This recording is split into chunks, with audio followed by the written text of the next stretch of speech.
Hey, good afternoon, my friends. It's a beautiful Sunday afternoon, evening on lovely St. Simon's Island.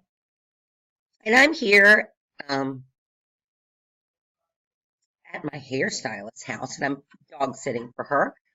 And as I promised, I have a video for you that our friend Preston N made.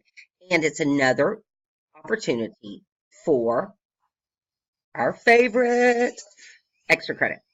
So before I get started, though, I want to tell you I went to GCA's graduation on Saturday, and this graduation was phenomenal.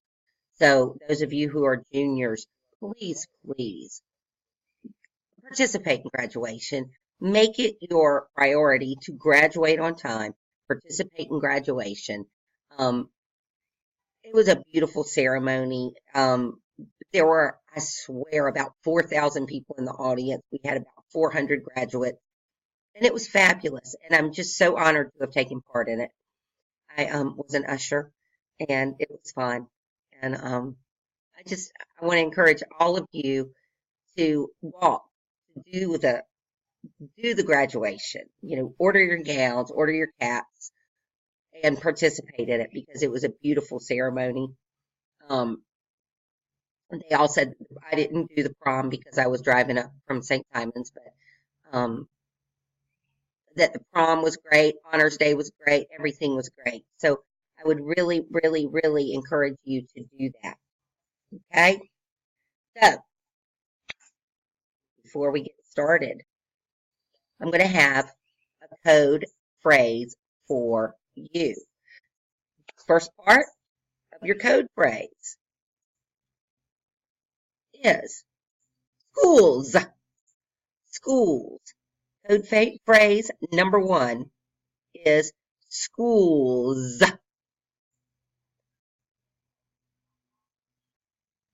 Okay, I don't know if this is working or if it's not. I'm probably showing you all kinds of crazy things. But anyway, this looks like a shootout with John Brown and the soldiers. Um, so I'm going to stop talking and let Preston talk to you for a little while. Okay, here we go.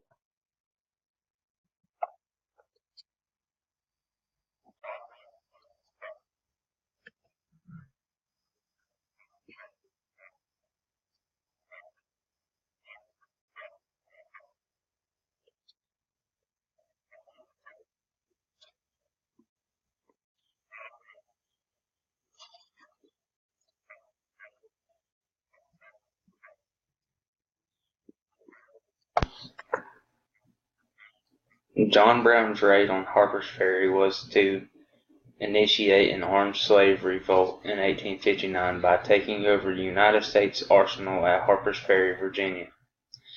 In the winter of 1857 to 1858, John Brown, who had been a leader and a promoter, wanted to inflame the public mind on the subject of slavery.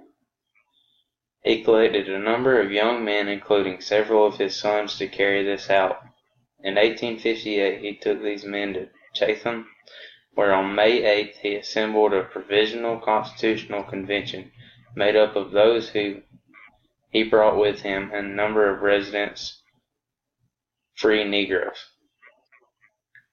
On the day of its assembling, the convention adopted a provisional constitution and ordinance for the people of the United States, the preamble of which began, whereas slavery throughout its entire existence in the United States is none other than a most barbarous, unprovoked, and unjustifiable war,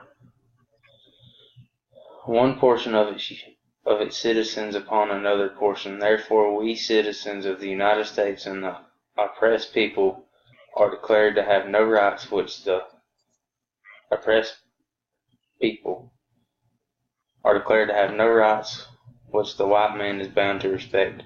Ordain and establish for ourselves the following provisional constitution and ordinances, the better protect ourselves, our persons, property, lives, and liberties, and govern our actions.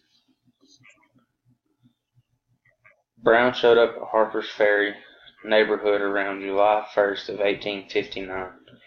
He concealed his identity and said he was a farmer from New York. His two sons and son-in-laws accompanied him there. On October 16, 1859, Brown and 14 white men, 5 blacks, and 20 insurgents crossed the Potomac into Virginia at Harper's Ferry. They overpowered the guards at the Baltimore and Ohio Railroad Bridge, the United States Armory and Arsenal near the Baltimore and Ohio, and the rifle factory above the town on the Shenandoah. Brown established himself in the thick-walled brick building at the Armory Gate. He sent 6 men to seize principal citizens in the neighborhood and incite the Negroes to rise in insurrection. This party broke into the house of Colonel L. W. Washington about 1:30 a.m. of the 17th and forced him and 4 of his servants to accompany them to Harper's Ferry. On their way back about 3 a.m. they captured Mr. Alstad and 6 of his servants. Brown stopped an eastbound passenger train on the Baltimore and Ohio, one of his men killing the railroad guard at the bridge. He also captured some 40 citizens of Harper's Ferry. News of these occurrences spread rapidly. About 11 a.m. of the 17th, the Jefferson Guards arrived, soon followed by the Hamtramck and the Shepherdstown troops. These troops forced the insurgents within the armory enclosure, which they surrounded by a cordon of pickets. Brown then withdrew his men into the gatehouse, taking with him 10 of his Virginia and Maryland captives, which he turned hostages, to ensure the safety of his band. After sunset of the 17th, Captain B.B. Washington's company and 3 companies from Frederick City arrived later. Companies from Baltimore. Colonel Robert E. Lee was ordered to take command at Harper's Ferry, recapture the government armory and arsenal, and restore order. Colonel Lee stopped the Baltimore troops at Sandy Hook, directed the United States artillery companies to halt in Baltimore, then crossed to Harper's Ferry with the Marines, disposed them in the armory grounds so as to prevent the escape of the insurgents, and awaited dawn of the 18th before attacking Brown's stronghold, for fearing of sacrificing the lives of the hostages in a midnight attack. Soon after daylight of the 18th, after having posted the volunteer troops so as completely invest the armory grounds and prepare for an assault upon Brown's force by the Marines, Lee made a written demand upon Brown's to surrender himself, his associates, and the prisoners they had taken, with the assurance that if they will peaceably surrender themselves and restore the pillaged properties, they shall be kept in safety till await orders from the President. If he refused, they would be taken by force and could answer for their safety. If Brown accepted the preferred terms, they must immediately give up their arms and release their prisoners. Brown refused the offered terms of surrender. Lee ordered forward 12 Marines, 3 of them supplied with sledgehammers, to break in the doors and to attack Brown's party with bayonets. The storming party quickly attacked the doors, but Brown had barricades. Thank you, Preston. Good job, darling. I'm recording. Okay, here we have our second code phrase. It's the word out! Exclamation point, exclamation point, exclamation point. Okay.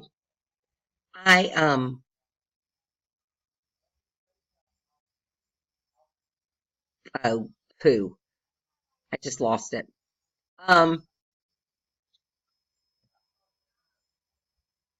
Okay, so out. And if y'all know that Alice Cooper song, School's Out for Summer. I played it for my friends that came to our our end of the year party on Friday. And have a great summer. I love you. I love you. I will miss you. Do World History next year and come see me. Oh, and I'm still hiding. You can hear my voice though. Here I am. Bye. Mwah, mwah, mwah. I love you.